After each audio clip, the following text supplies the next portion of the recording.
میں بہت سی چیزیں ایسی ہیں جو مس مینجمنٹ کے زمرے میں آتی ہیں، جو نان ٹیکنیکلٹی کے زمرے میں آتی ہیں، ٹیکنالوجی ہمارے پاس نہیں ہے. تو یہ ساری چیزیں مل ملا کے جو ہے ہمارے لیے یہ آٹے کا بحران جو ہے موجودہ صورتحال آپ لوگوں کے سامنے ہے. لائنیں لگی ہوئی ہیں ٹرکوں کے باہر. اگر میں کمپیریزن کروں چائنا کے ساتھ پاکستان کا، تو اس کی پروڈکشن آلموسٹ ڈبل ہے. اچھا، اس کی پروڈکشن کتنی ہے جی کہ چائنا جو پروڈکشن پروڈیوس کرتا ہے وہ 58,101 ایچ جی پر ہیکٹر ہے، اور پاکستان میں یہ چیز جو ہے وہ 29,956 اچھا ایچ جی پر ہیکٹر ہے. تو آلموسٹ یہ 50% ڈکلائن ہے اس کا. بالکل ایسے ہی. تو یہ چیزیں جو ہے وہ کس چیز کی طرف اشارہ کرتی ہیں؟ ہمارے پاس ٹیکنالوجی نہیں ہے.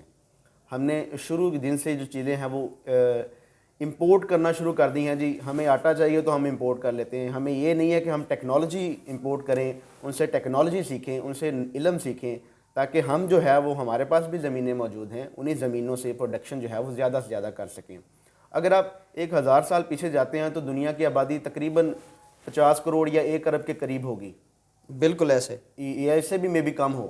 لیکن آج کے دور میں 8 ارب لوگ جو ہے وہ اس دنیا میں رہ رہے ہیں، لیکن خوراک کتنی پیدا ہو رہی ہے، خوراک کی پروڈکشن کتنی ہے، وہ وہی ہے، وہ سیم ہے. ہاں ٹیکنالوجی کی مدد سے ہم اس کو ڈبل تو کر چکے ہیں، لیکن زمینیں تو اتنی ہیں نا جی. بالکل ایسے، زمینیں تو نہیں بڑھی ہیں. تو اس بلکہ حساب سے زمینیں بھی کم ہو رہی ہیں. زمینیں بھی اصل میں کم ہو رہی ہیں. ایگریکلچر کو تباہ کرتے ہوئے یہ لینڈز بن رہے ہیں، کالونیز بن رہی ہیں، ہاؤسنگ سوسائٹیز بن رہی ہیں. اس کے علاوہ جو ہماری جو فیکٹریز ہیں ان کا جو فضلہ ہے یا گندا پانی ہے وہ بھی زمینوں کو جو ہے وہ ناکارہ بنائی جا رہا ہے. تو یہ ساری چیزیں اس کی زمرے میں آتی ہیں. آٹے کی قلت کا ایک اور باعث بھی ہے ہمارے ہاں ہورڈنگ ہے. ہمارے ہاں لوگ ذخیرہ اندوزی کرتے ہیں، گودام بھرے ہوئے ہیں لوگوں کے، لیکن لوگ بھوکا مار رہے ہیں. وہ کب نکالیں گے؟ نہ تو گورنمنٹ اس پہ ایکشن لے رہی ہے، بلکہ گورنمنٹ جو ہے وہ سرپرستی کر رہی ہے ان چیزوں کی، کیونکہ یہ اپنے علاقے کے چھوٹے چھوٹے نواز شریف ہیں. یہ ساری چیزیں یہ سٹور کرتے ہیں، ساری چیزیں ذخیرہ اندوزی کرتے ہیں اس کی. لوگ جب بھوکا مرتے ہیں. اب دیکھیں یہ ریسنٹلی ایک رپورٹ آئی ہے کہ جو ہماری گندم ہے وہ سمگل ہو رہی ہے افغانستان میں. اچھا، افغانستان لے کے جا رہے ہیں کیونکہ وہاں پہ ریٹ اچھا ہے. تو اس حساب سے وہ چیزوں کو مینیج کرتے ہیں. اگر اسمگلنگ نہ ہو تو پاکستان میں کسی حد تک آٹے کا بحران سے بچا جا سکتا ہے. اور یہ ایک میجر ریزن ہے. اور جو بڑے بڑے حاجی صاحب ہیں وہ سارا ذخیرہ اندوزی کرنے کے بعد جو ہے وہ حج پہ نکل جاتے ہیں. بالکل ایسے. تو مجھے نہیں سمجھ آتی ان کی عبادت کیسے قبول ہوگی، جبکہ ٹرکوں کے سامنے آپ لوگ دیکھیں، ٹرکوں کے نزدیک جو ہے وہ لائنیں لگی ہوئی ہیں. جی بزرگ ہیں، بچے ہیں، اور عورتیں، بڑی عمر کی، چھوٹی عمر کی بچیاں جو ہیں وہ لگی ہوئی ہیں لائنوں پہ کہ کسی طرح ہمیں آٹے کا ایک 10 کلو کا تھیلا مل جائے تاکہ ہمارے جو ہیں یہ 10 دن 15 دن جو ہے وہ آسانی سے گزر جائے. اچھا، کیا آپ سوچتے ہیں کہ آبادی میں اضافہ، جو آب و ہوا کے حوالے سے جو موسمی تبدیلیاں ہیں، اور اس کے ساتھ ساتھ کیا ہمیں پراپر ہمارے فارمر کی، ہمارے کسان کی ایجوکیشن پر اور اس کو وسائل پرووائڈ کرنے کے حوالے سے بھی ضرورت نہیں، اس پر کام نہیں کرنا چاہیے؟ جی بالکل، یہ بہت ضروری ہے جی کہ ہم سب سے پہلے تو دیکھیں کہ موسمیاتی تبدیلیوں میں پاکستان جو افیکٹ ہوا ہے وہ دنیا کے ٹاپ 10 ملکوں میں 7ویں یا 6 نمبر. ٹھیک ہے. لیکن ہمارا جو اس میں پارٹ ہے یا ہم جو جتنی بھی اس میں ایڈ کرتے ہیں پولیوشن، وہ 1% کے قریب بھی نہیں ہے. بالکل صحیح، مطلب بہت دور ہے، لیکن پھر بھی ہم افیکٹ ہو رہے ہیں. آج بھی دیکھ لیں سندھ کے کئی علاقوں میں پانی کھڑا ہوا ہے، بلوچستان کے کئی علاقوں میں پانی کھڑا ہوا ہے. ان کے پنجاب کے لوگ جو ہے وہ مائیگریٹ کر کے ادھر آ گئے ہیں دوسرے ضلعوں میں. تو یہ ساری چیزیں اس سے ہو رہی ہیں. دوسری نمبر پہ آپ ایجوکیشن کی طرف چلے جائیں. ایجوکیٹ ہم نہیں کر رہے ہیں لوگوں کو. ایجوکیٹ کرنے کے بعد کیسے کرتے ہیں کہ جی یہ پروڈکشن کے حوالے سے ہے کہ ٹیکنالوجیز لے کے آئے ہیں. پرانے دور میں ہوتا تھا کہ 1 ایکڑ سے جو ہے آپ 10 من یا 15 من گندم نکالتے تھے. آج کے دور میں کچھ مشینوں کی مدد سے بہتر تو ہوا ہے، 50-60 کے قریب تو گیا ہے، لیکن یہ اور ڈبل ہو سکتا ہے.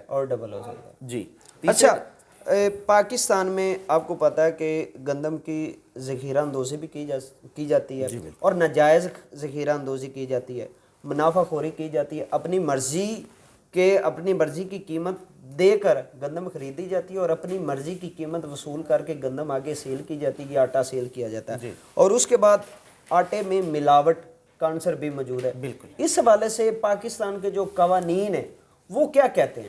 جی اس حوالے سے پاکستان میں بہت سے قوانین موجود ہیں لیکن برائے نام ہیں، ان پہ امپلیمنٹ نہیں ہے۔ یعنی کہ قوانین تو ہیں لیکن موجود ہیں، ایگزیکٹو جو ہے جو انتظامیہ وہ جی بالکل موجود مم ہیں۔ ہے، وہ یہ بالکل آپ کے پاس خاموش ہے۔ Punjab prevention of hoarding act جو ہے 2022 موجود ہے، اس کے تحت سیکشن 3 کے تحت 3 سال کی سزا اس بندے کو سنائی جا سکتی ہے جو اچھا ہورڈ کرتا ہے، چیزوں کی ذخیرہ اندوزی کرتا ہے ناجائز، اور پھر اس سامان کو ضبط بھی کیا جا سکتا ہے۔ اس کے علاوہ the price control and prevention of profiteering and hoarding act 1977 amended ہے 2022 کا۔ اچھا اس کے تحت سیکشن 7 کے تحت 3 سال کی سزا ہو سکتی ہے اور 1 لاکھ تک کا جرمانہ ہو سکتا ہے۔ اس کے علاوہ پنجاب پیور فوڈ آرڈیننس 1960 ہے، یہ ملاوٹ کے متعلق ہے، جتنا بھی بندہ ملاوٹ کرتا ہے اس حساب سے اس کو سزا ہوتی ہے اور 6 ماہ تک کی سزا ہو سکتی ہے۔ اس کے علاوہ Punjab food stuff control act 1958 ہے، یہ بھی سیکشن دفعہ 3 کے تحت، اس میں بھی 3 سال کی سزا اور جرمانہ ہو سکتا ہے۔ اچھا پاکستان، حکومت پاکستان کو کیا میسج دینا چاہیں گے، ہماری انتظامیہ کو کیا میسج دینا چاہیں گے کہ وہ کن چیزوں پر عمل کرتے ہوئے اس آٹے کے بحران سے نکل سکتی ہے، اور کیا وہ ایسا کریں کہ فیوچر میں وہ اس طرح کی چیزوں کا سامنا نہ کریں؟ جی گورنمنٹ آف پاکستان کو میں صرف اتنا ہی کہنا چاہوں گا کہ مر جائے گی مخلوق تو انصاف کرو گے، منصف ہو تو پھر حشر اٹھا کیوں نہیں دیتے۔ یہ چیزیں ان کے کرنے کی ہیں، یہ چیزیں ان پہ اوبلیگیٹری ہیں، ڈیوٹی ہے ان کی، یہ ڈیوٹی باؤنڈ ہیں، لیکن یہ خود کو صرف کرسیوں تک محدود رکھے ہوئے ہیں۔ اس کے علاوہ ان کی سب سے ٹاپ پریورٹی جو ہے وہ الیکشنز ہیں۔ اس کے علاوہ ان کے بچوں کے جو جتنے بھی اثاثے انہوں نے بنائے ہوئے ہیں ان کو بچانا ہے، اپنے بچوں کو کس طرح سیاست میں انٹروڈیوس کرنا ہے، یہ ان کی پریورٹی ہے۔ اس کے علاوہ غریب ان کی پریورٹی نہیں ہے۔ میں چاہتا ہوں، میں درخواست کرتا ہوں یہ گورنمنٹ پاکستان سے یا گورنمنٹ آف پنجاب سے کہ سب سے پہلے تو ان پہ اپنے ڈی سیز کو متحرک کریں کہ ان کے گوداموں پہ چھاپے ماریں، بالکل صحیح، اور ان کے جتنی بھی منافع خوری ہے اس کو اٹھا لیں، ان کو پیسے بھی نہ دیں۔ بالکل صحیح، اور یہ اپنی نسلیں پال لیتے ہیں، ایک دفعہ ہولڈ کر کے، 1 سال میں ہولڈ کر کے یہ اپنی نسلیں پال لیتے ہیں، اور یہ اس چیز سے شرمندہ بھی نہیں ہوتے ہیں۔ بالکل ایسا مرنا ہے، سب نے مرنا ہے، کوئی 70 سال جی لے گا، 60 سال جی لے گا، زیادہ بھی کسی نے چھلانگ لگا لی تو 100 سال ہو جائے بالکل گا، ایسے، لیکن اس کے بعد کیا ہے، قبر میں کیا جانا ہے، ان لوگوں کو شرم ہی نہیں آتی ہے۔ اور دوسرے نمبر پہ یہ ہمارے جو اپنے ڈی سیز ہیں ان کے اپنے انہوں نے بندے رکھے ہوئے ہیں جناب کہ یہ ہمارے چہیتے جن کو بول سکتے ہیں ہم، ان کے خلاف ایکشن نہیں لیتے ہیں، ان کے خلاف ایکشن لیتے ہیں تو کسی وزیر کا فون آ جاتا ہے، کسی ایم پی اے کا آ جاتا ہے، کسی ایم این ایس کا آ جاتا ہے۔ بالکل یہ ان کے ساتھ برابر کے شریک ہیں، الیکشن میں ان کو پھر یہ سہولتیں الیکشن میں بلکہ انویسٹ کرتے ہیں، یہ انویسٹرز بن جاتے ہیں، انویسٹ کرتے ہیں تو پورے 5 سال یہ اس پہ کمائی بھی کرتے ہیں، اور یہ ساری صورتحال جو ہے وہ مرتا صرف غریب ہے، اس پہ مرتا صرف غریب ہے اور کسان مرتا ہے۔ جی بالکل، اس کے علاوہ ان کے لیے تو زندگی ہے زندگی۔ ان کے لیے سر بہت شکریہ، جزاک اللہ، آپ آئے، آپ نے ہمیں وقت دیا۔ تو ناظرین آج ہم نے جو ڈسکشن کی، امید کرتے ہیں اور اللہ سے دعا گو ہیں کہ اللہ تعالیٰ اس قحط سے ہمیں جلد از جلد نکالے، اور پاکستان کی جو حکمران ہیں اللہ تعالیٰ ان کو ہدایت کاملہ نصیب فرمائے کہ وہ ہمارے قوانین تو بن گئے لیکن قوانین پر عمل کروائیں سختی سے، اور ان سارے معاملات سے پھر ہم آٹے کی قلت کو دور کر سکتے ہیں۔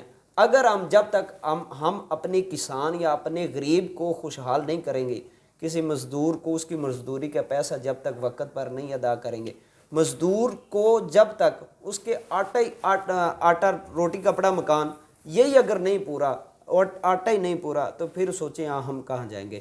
انشاءاللہ کسی دیگر ٹاپک کے ساتھ آپ کے ساتھ ملاقات ہوگی، تب تک کے لیے اللہ حافظ۔